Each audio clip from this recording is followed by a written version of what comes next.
Introduce कर topic. Hi guys, welcome to IndieCast. And for today's episode, we're going to discuss the pollution crisis that's been going on in Delhi, the rising levels of AQI, and the influence of smog in all of our lives, and the consequences associated with it. According to our research, this is my opinion. I feel that we are seeing better days right now because from 2016 onwards, the average of poor days, that means AQI being 200, was around 200 days, whereas now in 2024 we have reached 121 days. So from that metric, I think we're doing a little better, but of course a lot needs to be done. Anyway, now Raj is going to take over the conversation. Raj, what do you think are the primary contributors to towards smog, so much smoke? What do you Yeah. think are the contributors? First off, I would strongly, passionately, and very deeply disagree with that as assessment. I Okay. don't think that we are doing better on any count. Okay. I think that the situation has, if it's not worsened, it has been worsening in a sustained fashion and very been regularly worsening ever since maybe the last decade and a half. Okay. AQI is not just worsening in Delhi NCR, but it's, I think, a entire Gangetic Plains problem. If you look at the year-on-year average of the air quality index of Gwalior, Varanasi, Allahabad, Agra, Jaipur, Aligarh, any of these towns in this entire Gangetic Plains region, none of them are particularly better off.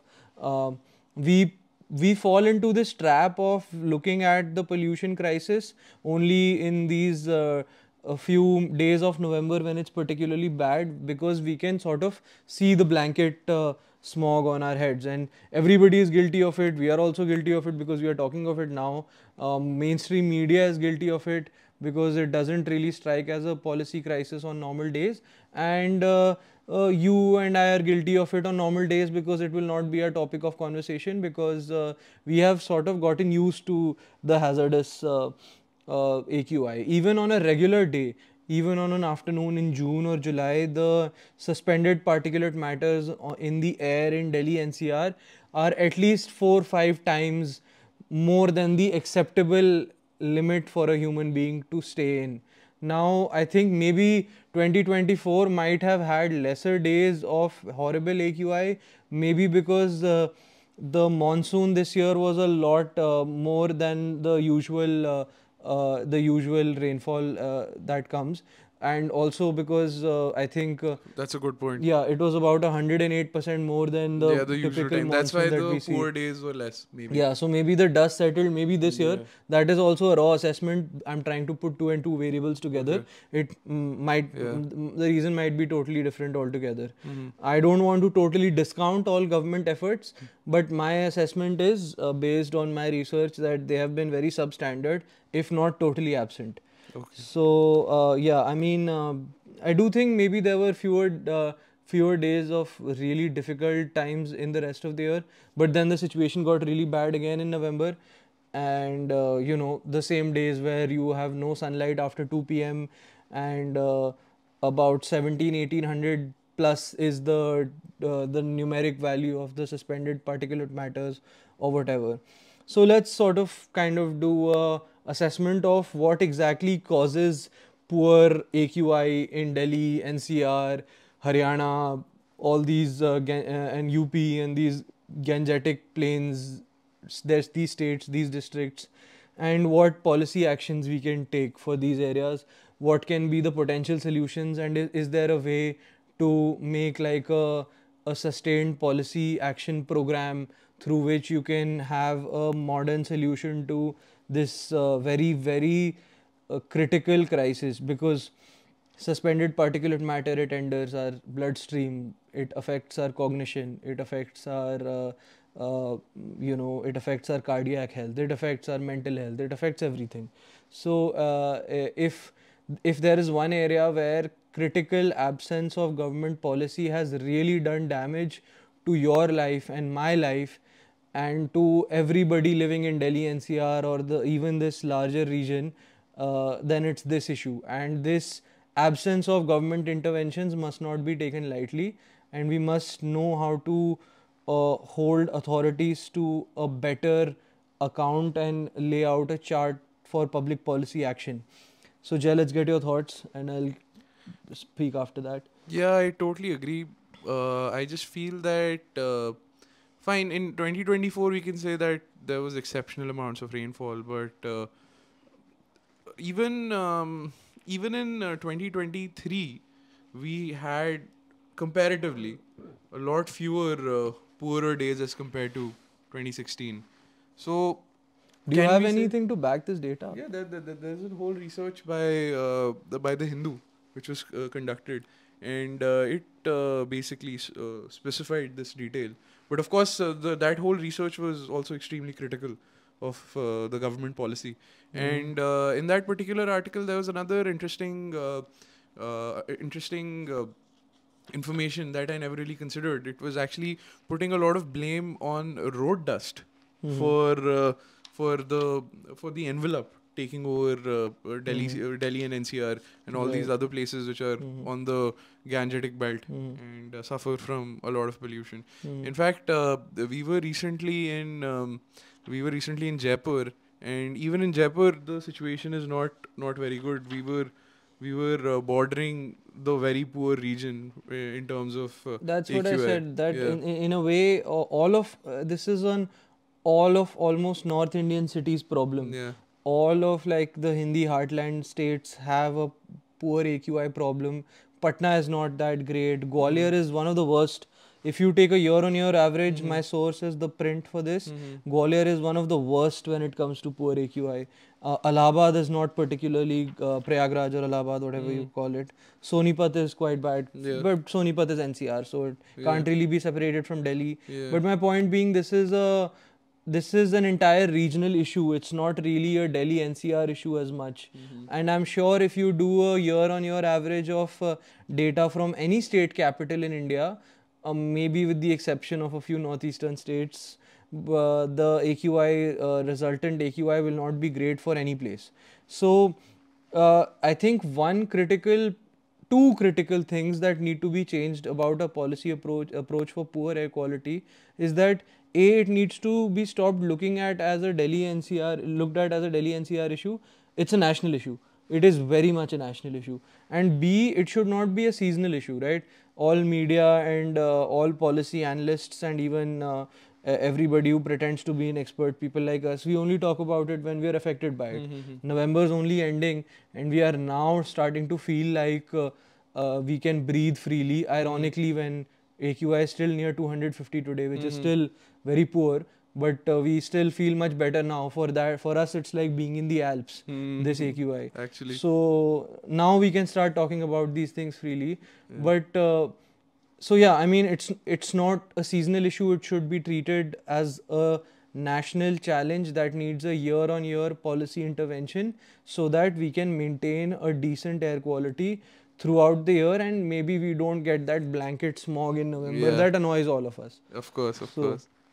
I feel for me the best way to gauge whether the air quality is bad or not is if I can see the skyscrapers in Gurgaon or not. If I can see the skyscrapers, then that's fine for me. Even though the AQI around that time is 250, but Yeah. if I can see the skyscrapers, I'm like, it's not that bad today. Yeah.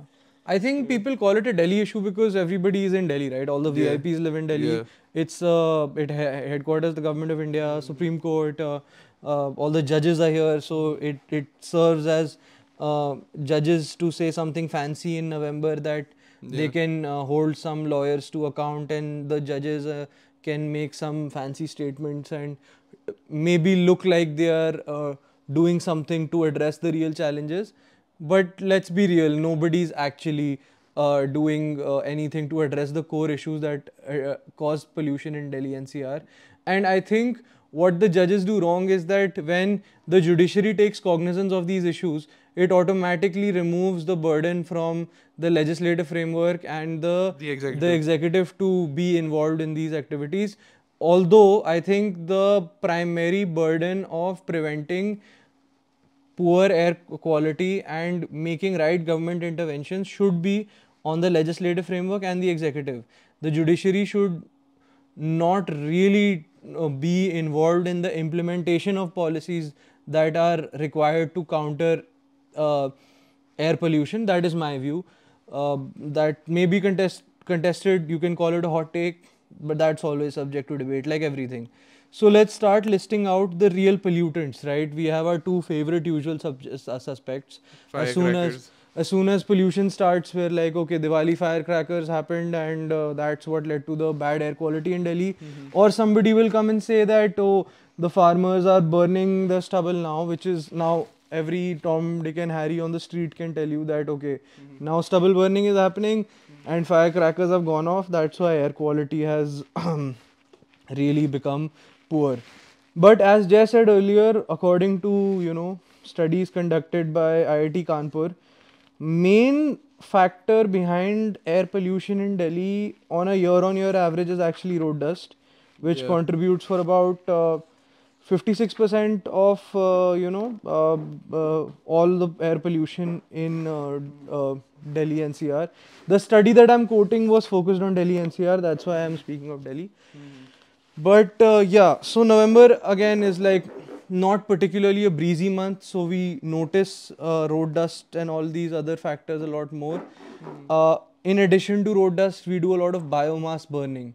Like you have those tandoors, and you have burning of coal, and you have those cow dung related methods for cooking. So biomass burning also causes about 26% of the pollutants to rise and cause that blanket of air pollution, which is on most days it's invisible, but in November we really feel it.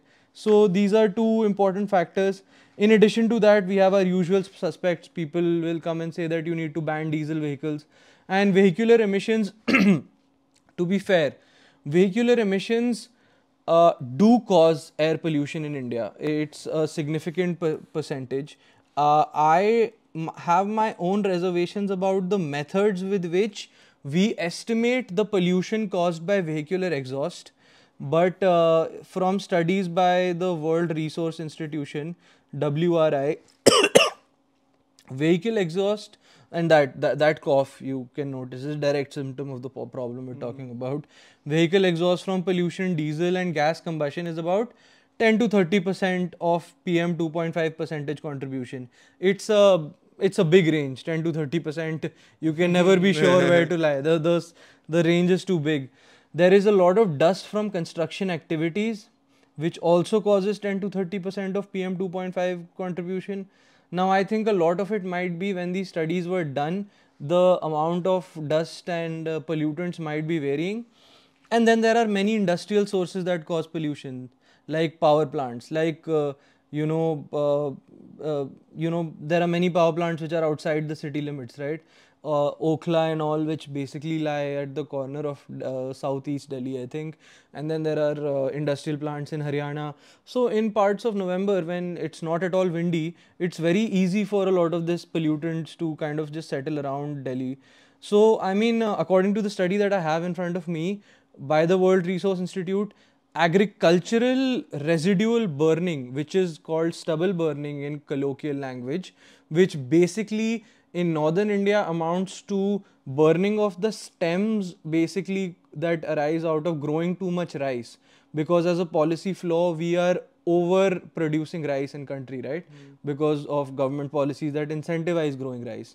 But because of excessive growing of rice, the residual that comes out of it and burning of that, I'm not saying this, according to this study by WRI, only causes about 3% of the air pollution. So it's a contributor.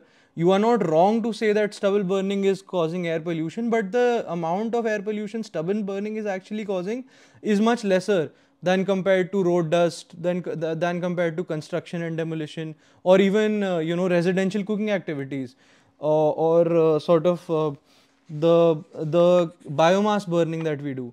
And one factor that is very important that we haven't talked about is that we do a lot of open waste burning.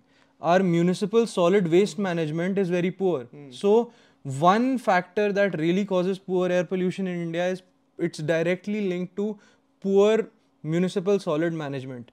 So a lot of the municipal waste is just straight up burnt. It's a very easy way to get rid of it, right?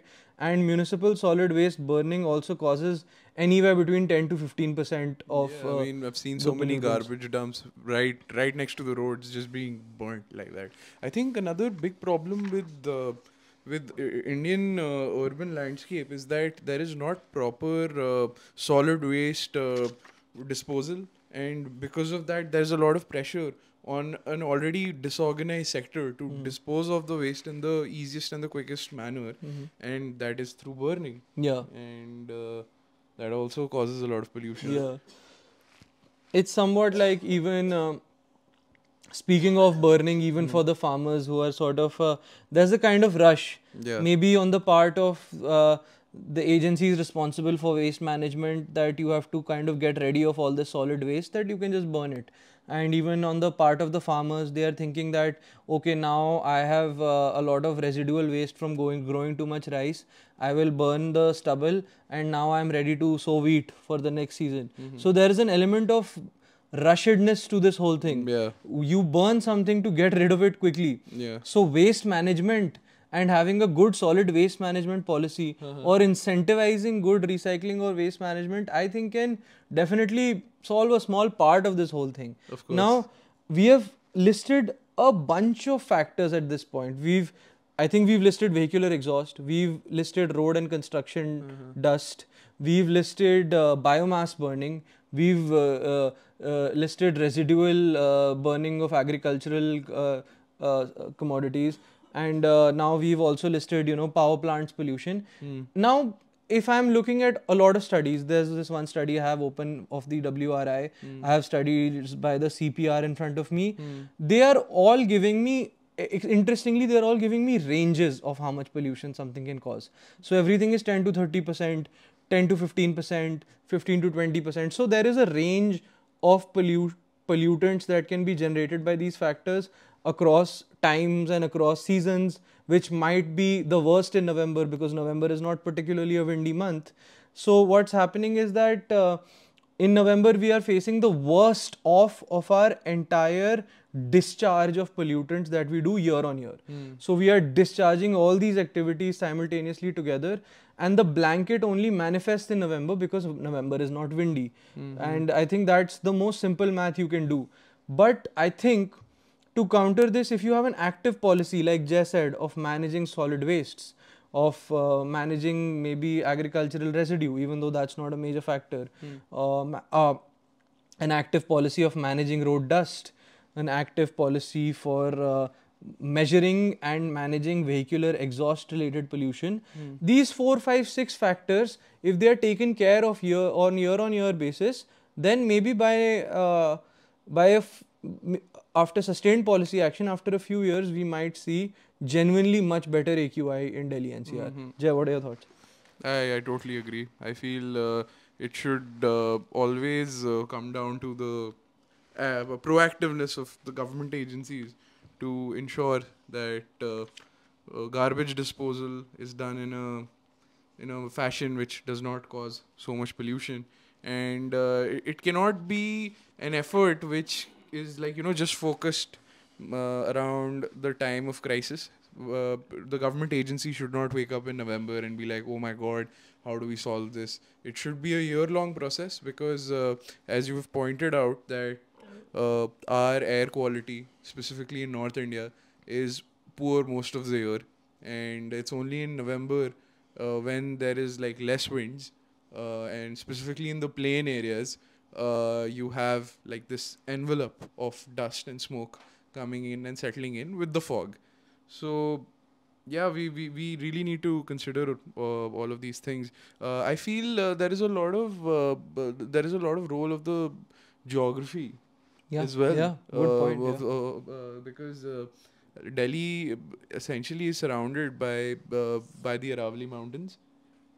Aravali Hills, it's like Aravali Hills, and Delhi is on a flat plain. Yeah, it's like a cusp. Exactly, it's like a cusp, and no because water of that, bodies. There are no water bodies in and around. I mean, the Yamuna River was basically like its course was changed by the British. So yeah, it's a very very easy to forget that the positioning of Delhi is also such that Yeah. it's very easy for it to be, just surrounded by smog It at these times. manifests much worse in Delhi because our geographical disadvantages also play a part.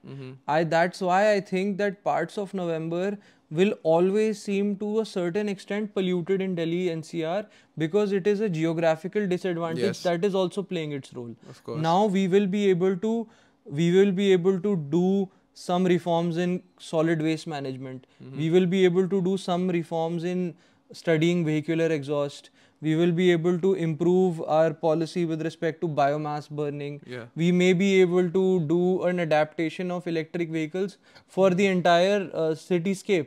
Yeah. But how do you change the geography? So you won't be able to change the geography of the city.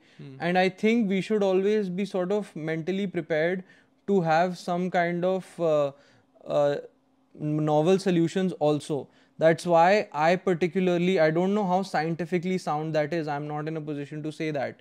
But I think for the bad days in November, even adoption of maybe smog towers is not a bad idea. Maybe electrification of entire public transport fleet can be worked upon. We're already seeing that. Yeah. A majority of DTC buses now are running as electric vehicles. We need, advanced air quality monitoring. So for that, we need to have more air quality monitoring stations. We need regional divisions within NCR. Maybe you can have one air quality monitoring station in like Ayanagar, Ghitorni, that area, one for North Delhi, one for maybe like Gurgaon, Faridabad. One for Rohini. Yeah, and Not Delhi with Rohini again. yeah, so we need to do we need to improve our state of monitoring air quality. Yeah. We do have, according to the study that I was quoting, 40 continuous ambient air quality monitoring stations in Delhi. Yeah. And 10 air quality monitoring programs have been introduced Okay. up until now. Maybe we can increase the number of air quality monitoring stations. For that, it needs to become a policy priority. I'm not again in a position to judge the amount of financial requirements there will be, but I can assume that air quality monitoring regularly, day to day, is not going to be a cheap effort. It will need a lot of technology adaptation. You will need a lot of coordination of government agencies. Yeah. Because I think the monitoring will be done by a different agency, the enforcement and regulatory work will be done by a different agency. So I think a lot of this also hinges on interagency cooperation within government agencies at the ground level. That brings me to the next point of mine, and the focus is going to be on the Commission of Air Quality. The Commission for Air Quality Management, CAQM. Yeah, CAQM, the Commission for Air Quality Management. I feel it's a toothless tiger. The organization has no power whatsoever, and the Supreme Court always comes and lambasts it for its inaction. When was this organization created, Raj? Any idea? 2021? I'm not sure. I Okay. can check. Yeah. So the whole idea behind creating this organization was monitoring and was all the things that you mentioned. And I'm guessing this is the organization which comes up with the GRAP orders. Yeah. So 2020. 2020. Yeah. Okay. 2020 October. Yeah.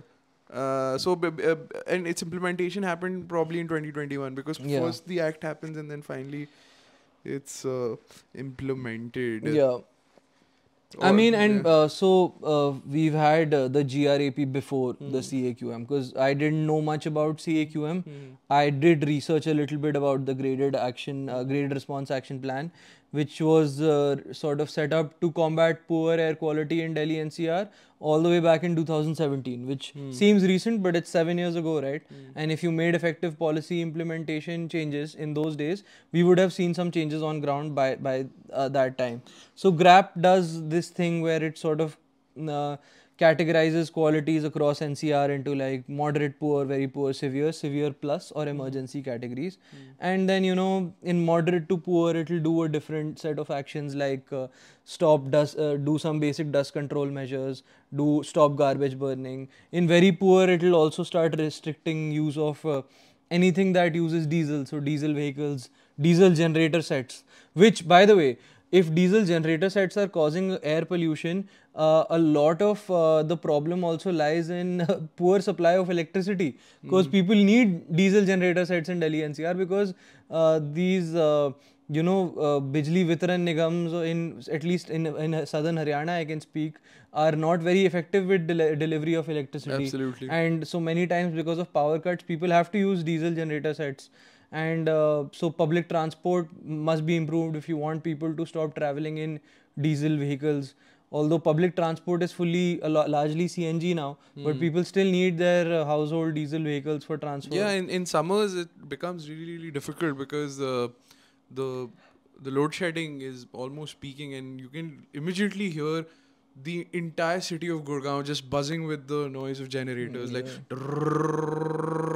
and yeah, it's almost instantaneous. Yeah. Then the next two are like severe. So severe will be like a ban on entry of trucks into Delhi, and even closure of like brick kilns, like cement ke bhatte, Yes. which is also cement के भट्टे कह रहा हूँ, वो क्या कहते हैं, BRICS के भट्टे जो होते हैं, वो गांव में कहते हैं, in western UP will be like ये हमारे गांव का भट्टा है, देखो बड़ा सा चिमनी जैसा भट्टा दिखता है. Anywhere you travel outside Delhi NCR you will see a lot of those brick kilns, which is an important part of the local economy. Yeah. It's an important part of the construction and demolition industry.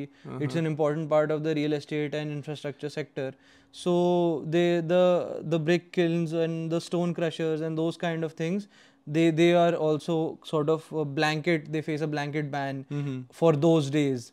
And then in emergency situations, they'll have a closure of schools, and then they'll try to do implementation of odd even, and immediate halting of all construction activities, including government-led construction and demolition. So I think that's the levels to which they do grab. I personally have my reservations about the effectiveness of the policy, because I think the only time we hear about GRAP is in November.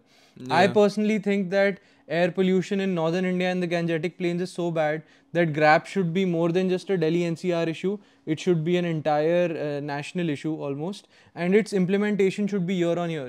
You cannot implement graded response action plan only when you are feeling that now people have started seeing the smog dust sort of blanket around Delhi NCR. Because if the graded response action plan has to come, then it should be done when air quality is severely bad in parts of the country, which is the case almost all the time. Like I said, cities like Gwalior, Allahabad, Patna, all these cities more often than not annually have a poor air quality. So you need to manage road dust, you need to manage construction sector, you need to manage diesel engines. Now we need to control our poor AQI, but we also need to let these sectors do business, because they generate employment and people will need to go to work, and income output and employment also has to increase. So there is a very delicate balance that needs to be found, and to find that balance you can't just implement GRAP in November when you are feeling the smog come to you, because it's an annual issue and it's a national issue. Anyway, Jay, sorry. नहीं, सही बात है यार. हमेशा ऐसा क्यों होता है कि जब तलवार बिल्कुल गले के पास आ जाती है तब आप लोग जगते हो. और what do you think is the effectiveness of these vehicles going around, spraying water droplets? Do you think they're effective? I think that it's a useful tool in management of road dust. Okay. But like we said, it's only partly factorial. Right? It's one factor. Road dust is a significant pollutant, which is why I think it should be done annually. And to be fair to NDMC or SDMCs, I've seen it happen in parts of Delhi quite a bit. But it should be done annually. It should be done a lot more for only road dust management. Okay. Because we all have our favorite suspect for air pollution, but all these suspects for air pollution will have a different policy response. To manage road dust pollution, you can have the municipal corporation spraying water. And to manage the agricultural stubble burning, you will need the Ministry of Agriculture and the state governments of Punjab and Haryana to manage stubble burning. And you can't do that without damaging farmers' incomes. Of course. So you need to make sure their income is sustained. and maybe encourage crop diversification in those areas. Okay. Maybe you can grow crops which don't produce that much stubble. So that's one of the solutions. So one solution can be municipal. One solution has to come from the Ministry of Agriculture. When you have to reduce biomass burning, you will have to encourage the Ministry of New and Renewable Energy to take more policy actions to kind of encourage newer tools of cooking Yeah. in households. Yeah. And household cooking is a significant polluter. And in, it is in also some areas. fatal. It is also fatal Yeah. because a lot of times, it's probably unrelated, but a lot of times the combustion that happens in closed off areas Yeah. causes a lot of lung ailments. Yeah. And is also cancerous. Mm-hmm. Yeah. So yeah, I mean, I think provision of better cooking facilities for the masses Yeah. is also an important aspect Yeah. that needs to be considered. And so here's the thing, right? I am only saying this as an observer, but we say this a lot in the policy circles or academia, and I'm by no means an expert, but from what I understand, there is a lot of over silos, like a division and too many silos in government organizations. So what needs to be done is that you need a joint monitoring of these efforts. I think that creation of an authority to manage pollution for Delhi NCR is not a very far-fetched idea. Like you have state pollution control boards. You can have a pollution control board for the National Capital Region, which can include, members from the government of Delhi, government of Haryana, government of Rajasthan, government of UP. I Punjab think, also. and yeah, maybe, and then it can be inclusive of members of Peripheral government of areas. Punjab. So it doesn't have to be Delhi NCR alone. Yeah. And then it can coordinate on issues of air pollution that are affecting basically the whole country. It's not too far-fetched because we already have the NCRTC, which is the National Capital Region Transport Corporation, which includes coordination of government of Delhi, UP, Haryana and all. So a similar body like an NCR Pollution Control Board with overall superintendence of the Ministry of Environment, Forest and Climate Change, it can be created. Now what this organization can do is that it can take a year-on-year cognizance of all the efforts that are being taken to prevent air pollution and dust covers and smog cover of Delhi NCR, and that can be the sole target of the organization throughout the year. And that can be the sole target, and it's a big target because you have to coordinate and converge efforts of various ministries and departments. And I think that's where the solution lies from the administrative side. There are some technological solutions also which I have researched on. Naturally, I am a very small self-identified analyst, so my solutions may not hold that much weight. I will come to those after, Jay, you have given your thoughts. Don't you think that's the job of the Commission of Air Quality Management? I mean, if it is created, it will be their job. But I mean, we like to have chats where we can offer potential solutions, right? Otherwise, it will seem fatalistic. Absolutely. Because if we can't do anything about the pollution, then let's just accept our fate and die. My whole understanding is that the organization does not have much power. And Which one? CAQM? CAQM. I Yeah. think it's mostly restricted to certain industries, and it's not being able to actually go into the depths of the larger issues, as you pointed out. And that's why you're suggesting that we should have specific quality management centers which can actually Increase the number. Okay, 40 already exists. Okay. 40 of these ambient air quality monitoring stations Yeah. already exist in Delhi. Okay. I think the number can be increased. That will only happen with sustained policy response and some more funds being diverted to pollution management. Okay. Do we have an entire ministry dedicated to pollution? I mean, Is there a no, ministry no, of pollution? No. There's a. There should be a ministry of pollution. No, I think no. I don't think there should be one. There should be. No. It's such an important. It'll become another It'll be like another solution which is being found for a problem that it doesn't exist. The problem is not enough government departments. You have enough government departments. Fair enough. It is the job of the state governments, and it is the job of the MOEFCC at the national level. You have the CPCB, which is the Central Pollution Control Board. So when you have a board for it already, when you have various state pollution control boards already, and what will another ministry do? Probably become better equipped to manage all these institutions from a top-down level. Don't you think? I think what you can do is that if you want to give climate, forest, and climate change a lot of relevance, The Ministry of Climate Change. it exists. It's Ministry of Climate Change. MOEFCC. So it's Ministry of Environment, Oh Forest, yeah, and yeah, Climate yeah, Change. of course. So My it bad. exists, right? My bad. So now what you can do within that is you can have like the finance, for example. The finance ministry has a lot of departments, right? There's the Department of Revenue, the Department of Public Asset Management, there's the Department of Expenditure, Economic Affairs. So what you can do in MOEFCC is that you can have a secretary looking after pollution. You can have a secretary looking after maybe like crop diversification. You can have a secretary looking after electrification of vehicles. So like finance, you can have like 5-6 secretaries which can make these ministries more empowered. You can have MOEFCC become a lot more like a lot more toothful and powerful as an organization. So it should become a lucrative posting. It should have a lot of secretaries who are looking after these departments. And I don't mean to offer a solution which is more red tape-ish, but that's definitely going to be a part of the answer, because we will need some administrative reforms. Yeah. This is not going to happen just by tech adaptation or some crop diversification or something. There will be some administrative changes that do need to be made.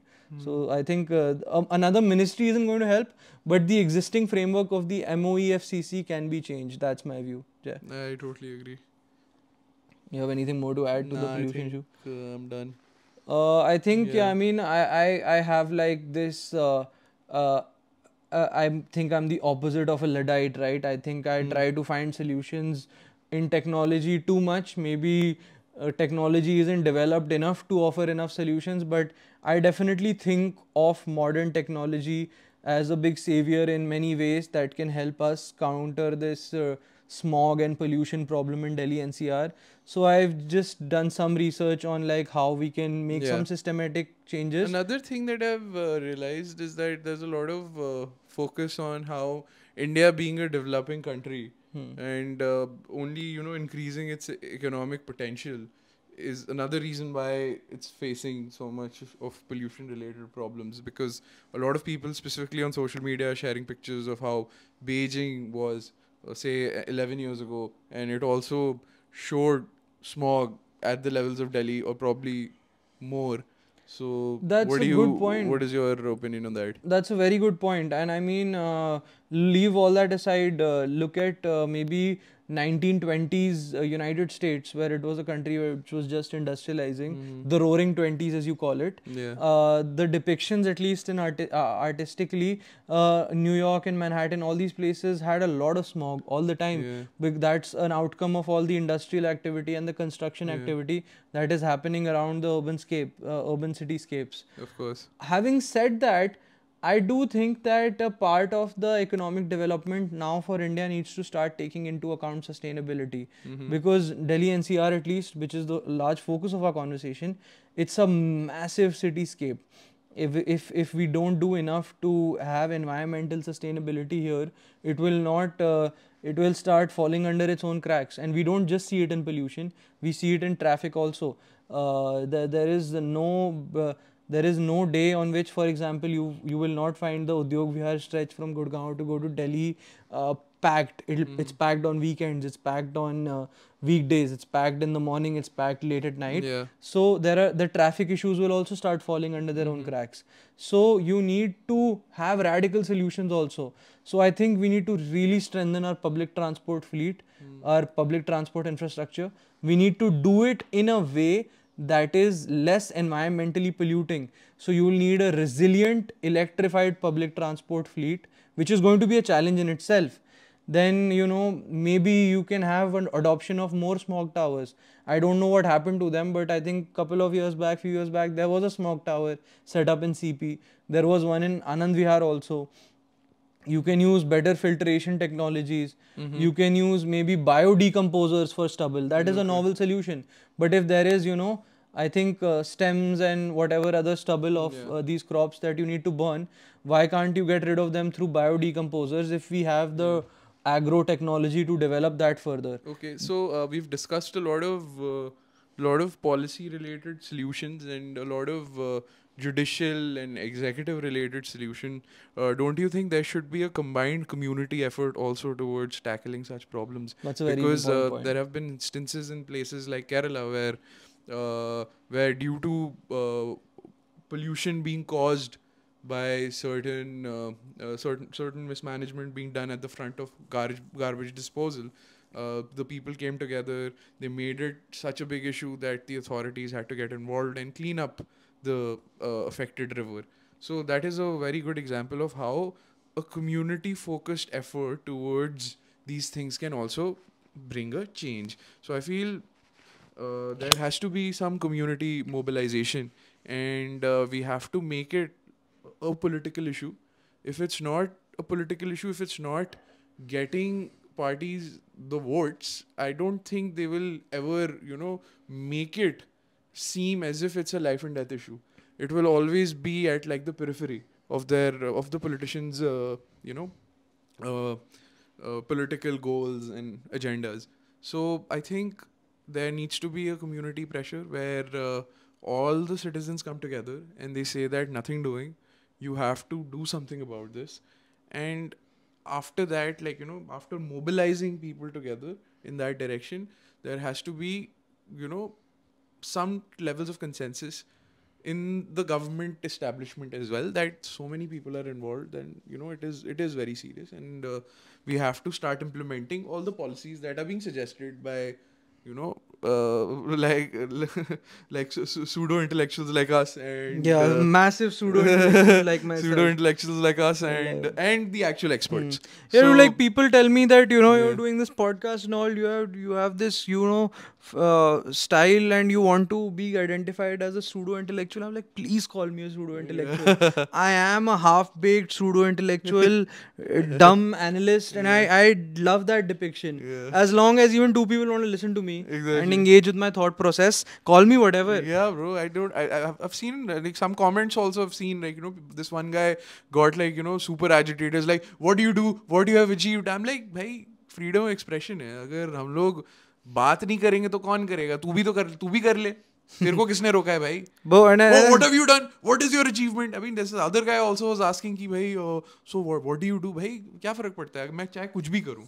मैं वकील हूँ. और लेकिन भाई चाहे मतलब मैं कुछ भी करूँ. मैं जो भी कर रहा हूँ रैंडम लोगों के रील्स पे, उनसे तो नहीं पूछ रहा तू क्या कर रहा है यूट्यूब पे. हाँ, उससे But, फर्क क्या पड़ता है भाई? Anyway, coming back to our point, I think what Jay just said is less of a question and more of a point to introspect on, which is that there is no policy action which will work till the community doesn't work. Our municipal corporations, our Ministry of Environment and Climate Change, our pollution control boards, these are after all very small government organizations. Yeah. They have a limited policy Of impact course. till the community doesn't come together. So it's going to be a secondary effort of the government, but the primary voice has to be done by a citizen centric, community driven approach, where you sort of have to feel like, okay, who's going to take accountability for the fact that my son's cognition is getting affected? Yeah. My 5-6-year-old son, I'm not talking about me, but generally, if you have a son who's young, his health is getting impacted more than yours. Yeah. Because you are now in your 30s, 40s, where your developmental phase is over. So some accountability has to be taken by the government, by the legislative framework, and by yourself also. Absolutely. For every time you choose to drive a diesel vehicle instead of not taking the public transport, you are sort of adding some vehicular exhaust, right? Same. And for every time you choose to burn away some waste instead of properly disposing it, we are all big contributors. Yeah. And I think Wahi- that's an wahi important point bilkul to introspect on. Yeah, another thing I've noticed is that a lot of people who want to make a change, they don't actually implement the change at their home. I think the biggest change comes from home, Yeah. right? So you will have people complain about, Holi being like, Holi festival where, water is being wasted. But they will, like, they'll take showers, which is like for like the showers will go on for hours. And then you will have some person complain about pollution levels. But even for like, covering small distances, they will take out their car. So yeah, I mean, if you want the change, sometimes you have to be the change. And given that we are living in a third world country, quote unquote, I hate using that word, but unfortunately, there are certain parameters which are true for the quote unquote third world. Uh, there are certain things that the government will not do. So after that, it's the community which has to come together, and it has to tell the government that if you don't do this, then we'll probably not elect you. Yeah. Or like the Dutch did, they literally ate their prime minister for a different reason. But that was a radical thing that the Dutch did. But you get what I'm saying? There has to be community mobilization and Community mobilization is very important. community Citizen mobil- centricity, Yeah. active citizenry, Yeah. and community mobilization. Right. We don't know how much of an impact active citizenry can Oh, have. bhai, yaar, it's like, the cardiovascular issues are on the rise. We've heard of so many cases of like, some gentleman running on the treadmill and just collapsing. So if you want that Mr. Malhotra does not die on the treadmill, please Do something about air do pollution. something about air pollution. Because I don't want to hear this again on the newspaper that some 45-year-old man died because of, running. Family group पे आता कि भाई बहुत workout कर लिया and then people will start blaming working out for it Yeah. who knows that guy has been breathing suspended Exactly. particulate matter for the whole year Yeah. for decades now, half a decade now, and then one day he collapses of cardiovascular issues Exactly. and somebody's like इतना तेज भागना नहीं चाहिए. That's such You know, an Indian thing to do. yeah. Right? That is such an Indian. But we yeah, will I mean, never- it's part of what I've been saying this whole time, that we love solving the wrong problem with a different solution. Yeah. So people will say that maybe suspended particulate matter entering our bloodstream is the problem. There will be one guy who's like, people are working out too much now, as if that is a problem, as if Indians working hard on their body was a problem. So and I was watching the 2020 episode of Cut the Clutter for researching for this episode, and Shekhar Gupta, again, I keep talking about Shekhar Gupta too much, I'm a big fan, but he did an analogy about Javed Jaffri's character in Singh is King, so that whenever there are enemies, everybody stands up and runs in one direction, Javed Jaffri's direction goes in the other direction. So that is how the policy framework mindset is in India, right? That we always look for a different direction to go to It's like how than the real issues. It's like how the American NAACP, if I'm not wrong. Yeah. Is it NAACP? Yeah. Sorry, what is the? Sorry, my bad. The NRA, the National Rifle Oh, Association. Rifle not- Association, right. Yeah, so it's like how the NRA goes on to say that it's not our guns which are killing people. It's the fact that kids are playing video games. Yeah. Is killing Blame people. the video game Yeah. for like a kid who pulls up to a school with an assault rifle. Anyway, I think we're digressing and we can call it a night. Absolutely, yeah, we can call it a night. Thank you so much for joining us. Like and subscribe, share करो, हमारा दिन अच्छा बनाओ, लोगों को भेजो, मजे करो और जज कमेंट करके गालियां भी तो हमें हमारा एल्गोरिदम ही बढ़ेगा. बट जज मत करो किसी को भी. Even share our Gossip मत videos. करो. Even share our videos to tell people that, oh, what are these idiots doing? Even that will help our engagement. तो मतलब मजे हैं सबके, आप भी हमारा मजाक उड़ाओ. हाँ प्लीज यार इसको और बड़ा बनाओ क्योंकि मेरे को वकालत नहीं पसंद है. Thank you. Thank you so much. Bye.